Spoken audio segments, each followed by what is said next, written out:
nama saya Kamarudin, pendamping PPK Kecamatan Keruak, Kabupaten Lombok Timur, Nusa Tenggara Barat. Stunting no. Pada hari ini kita akan membahas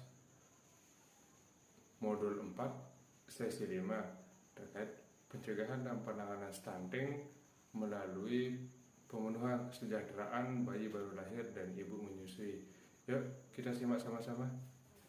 Bismillahirrahmanirrahim. Assalamualaikum warahmatullahi wabarakatuh. Waalaikumsalam warahmatullahi wabarakatuh. Selamat datang. Terima kasih atas kehadiran ibu-ibu dan bapak-bapak. Pada hari ini kita akan membahas tentang bagaimana mencegah stunting dengan mendukung pemenuhan kesejahteraan bayi baru lahir dan ibu menyusui. Nah, dalam materi kali ini saya akan membagi ibu-ibu dan bapak-bapak menjadi dua kelompok. Nah, kelompok pertama itu akan membahas masalah kebutuhan bayi baru lahir sampai dengan usia 6 bulan. Itu untuk kelompok pertama. Nah, kelompok kedua nanti akan membahas masalah kebutuhan fisik dan mental ibu menyusui. Nah, nanti ini akan ibu-ibu diskusikan dulu, tapi sebelum itu saya bagi dulu kelompoknya menjadi dua kelompok ya. Ya. Oke, kalau begitu yang sebelah kanan saya jadi kelompok 1, yang sebelah kiri saya jadi kelompok 2. Oke, jadi sesuai dengan kelompoknya tadi saya sudah bagikan. Ini untuk kelompok bayi baru lahir dan ini untuk ibu menyusui. Nah, jadi sekarang saya kasih kesempatan untuk mendiskusikannya. Oke, waktunya udah selesai ya untuk diskusi. Udah. Nah, saya minta perwakilan dari ibu-ibu untuk maju presentasi hasil diskusinya. Mungkin kita mulai dari kelompok 1 ya. Presiden. Ya, lanjut. Silakan perwakilan dari kelompok 1. Ada kebutuhan bayi baru lahir sampai dengan usia 6 bulan, fisik, pemberian ASI eksklusif dan IMD. Siapa yang diberikan? Ibu. Kalau mental, pelukan hangat dan kasih sayang. Siapa yang diberikan? Ibu. Oke, kita kasih aplaus untuk kelompok 1. Nah, tadi udah kita dengarkan dari kelompok 1. Nah, sekarang saya minta kelompok 2 untuk maju mempresentasikannya. Assalamualaikum warahmatullahi wabarakatuh. Waalaikumsalam. Kami dari kelompok 2 akan membacakan tabel kebutuhan fisik dan mental ibu menyusui. Yang pertama, fisik, makanan bergizi. Siapa yang diberikan? Suami dan keluarga. Yang kedua, mental, dukungan keluarga dan lingkungan. Siapa yang diberikan? Keluarga dan lingkungan. Sekian dan Terima kasih untuk kita semua karena telah mempresentasikan tadi. Nah, jadi itu tadi ya kebutuhan-kebutuhan yang harus dipenuhi oleh untuk kesejahteraan ibu menyusui dan bayi baru lahir. Nah, jadi kesejahteraan bayi baru lahir itu harus dipenuhi orang tua. Nah, jadi cara memenuhi kesejahteraan bayi itu yaitu dengan cara memberikan IMD dan ASI eksklusif. Nah, itu untuk kebutuhan fisiknya, dan sedangkan kasih sayang itu untuk kebutuhan mentalnya. Dengan memastikan kebutuhan fisik dan mental ibu menyusui terpenuhi oleh keluarga untuk mengoptimalkan tumbuh kembang bayi sehingga terbebas dari stunting. Pembahasan tadi itu apakah ibu-ibu sudah ngerti? Ngerti. Oke, sekarang kita lanjut ke diskusi yang kedua ya. Nah, kita tetap pada kelompok yang tadi. Ini kelompok 1 nanti akan membahas masalah membuat tabel hambatan dan solusi untuk kebutuhan fisik dan mental bagi bayi baru lahir ya. Nah, nanti untuk kelompok 2 membuat tabel hambatan dan solusi untuk kebutuhan fisik dan mental bagi ibu menyusui. Tadi kan saya sudah bilang kita akan lanjut untuk mendiskusikan. Nah, sekarang ini sesuai dengan apa yang saya bilang tadi itu, saya akan bagikan kertas. Nanti di sini ibu-ibu dan bapak-bapak tulis apa hasil diskusinya ya. Nanti silahkan didiskusikan dulu. Nah, nanti ditulis di sini ya. Ya. Oke, sekarang untuk kelompok 1 ini untuk fisik dan mental bayi baru lahir ya, hambatan dan solusinya. Ini nanti silahkan didiskusikan, dan ini hambatan dan solusi untuk kebutuhan fisik dan mental bagi ibu menyusui. Ini. Oke, waktu diskusinya sudah habis ya. Nah, sekarang saya minta perwakilan dari kelompok 1 untuk maju mempresentasikannya. Silahkan.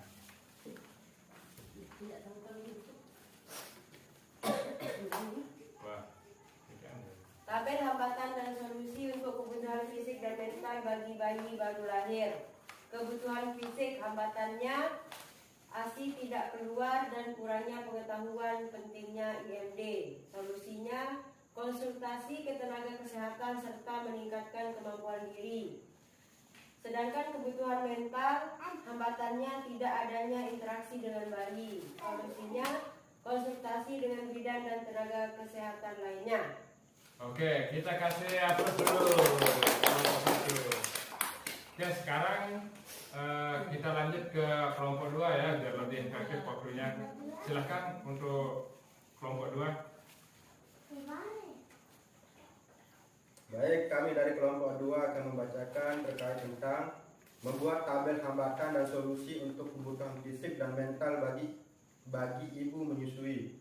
Yang pertama yaitu kebutuhan fisik, hambatannya pantangan makanan, kemudian solusinya yakni cerdas dalam memilah informasi.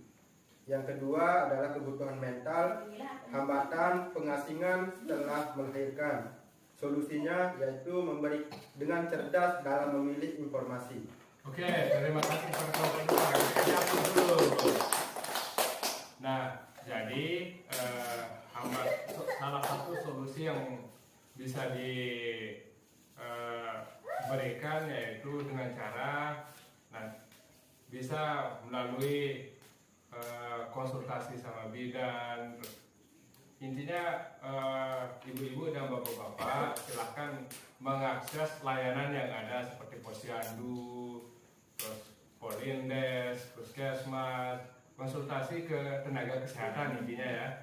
Nah, itu nanti supaya dan ibu-ibu juga harus pandai dalam memilah dan memilih informasi, karena banyak sekali informasi-informasi yang tidak terjamin kebenarannya atau hoax. Oke, jadi kebutuhan fisik dan mental bagi bayi baru lahir dan ibu menyusui dapat terpenuhi dengan memanfaatkan layanan yang tersedia di masyarakat. Misalnya posyandu, puskesmas, PAUD, KB, ataupun program bantuan sosial bagi keluarga penerima manfaat KPM berupa program sembako, kegiatan P2K2. Kenapa kegiatan P2K2 masuk di sini? Karena dalam P2K2 itu nanti ibu-ibu dan bapak-bapak akan diberikan informasi, edukasi bagaimana supaya kesejahteraan bayi dan ibu menyusui ini dapat terpenuhi, dan mana yang hoax dan mana yang tidak gitu ya. Pertemuan ini juga dibuat diselenggarakan untuk mendukung kapasitas keluarga. Nah, jadi nanti silahkan ibu-ibu tetap hadir ya dalam pertemuan P2K2-nya. Di samping itu juga kan di daerah, hampir di semua daerah di Indonesia ini memiliki berbagai macam kebiasaan atau tradisi ketika seseorang itu sudah melahirkan. Nah, jadi dalam tradisi itu ada yang harus diikuti, ada yang tidak gitu. Nah, salah satu caranya itu supaya tidak terjebak dalam itu, keluarga dan lingkungan harus diajak dalam memilih tradisi yang dapat mendukung tumbuh kembang bayi untuk mencegah stunting. Contohnya kayak pijat bayi secara sederhana, itu kan tradisinya ada. Nah, itu harus dipertahankan. Nah, kalau saya dilarang makan telur apa itu bukan tradisi yang bagus karena telur itu banyak proteinnya. Nah, terus yang kedua, bentuk dukungan yang bisa diberikan keluarga dan lingkungan secara material, makanan bergizi, peralatan dan perlengkapan bagi bayi serta ibu menyusui, dan non material, kasih sayang dan informasi perawatan ibu menyusui. Nah, jadi itu tadi ya. Jadi kesejahteraan bayi ini sangat penting sekali dari ibunya ya, karena stunting ini itu tidak bisa diobati. Nah, jadi ini adalah salah satu cara kita mencegah terjadinya stunting ya, dengan pemenuhan gizi dan untuk kebutuhan si ibu menyusui dan si bayi ya. Nah, jadi jangan sampai lupa, nanti sampainya di rumah silakan kepada ibu-ibu dan bapak-bapak untuk mempraktekannya ya, supaya apa yang dipelajari hari ini bisa bermanfaat untuk ibu-ibu dan bapak-bapak. Buat ibu-ibu yang mendapatkan bantuan sosial, silakan dioptimalkan bantuan sosial yang didapatkan. Contohnya uang yang ibu-ibu dapatkan itu silakan ibu-ibu belanjakan untuk pemenuhan gizi ibu-ibu dan anak-anak di rumah ya. Nah, jadi kalau ibu-ibu dan bapak-bapak ingin mengetahui lebih lanjut terkait bayi baru lahir dan ibu menyusui, maka dapat menghubungi SDM Kesos ya, selaku fasilitator. Nanti SDM Kesos ini akan membantu SIDE semua untuk merujuk ke layanan atau fasilitas yang dibutuhkan oleh KPM, oleh SIDE PADE ya. Nah, jadi nanti SDM Kesos ini akan mengarahkan SIDE kira-kira kemana harus berkonsultasi supaya terhindar dari yang namanya stunting ya. Oke, terima kasih atas kehadiran ibu-ibu dan bapak-bapak di sini. Jadi mungkin hanya ini yang bisa kita pelajari bersama pada hari ini. Kurang lebihnya mohon maaf, dan semoga apa yang dipelajari ini bisa bermanfaat untuk kita semua. Amin. Oke, terima kasih. Billahi taufiq wal hidayah. Wassalamualaikum warahmatullahi wabarakatuh. Waalaikumsalam.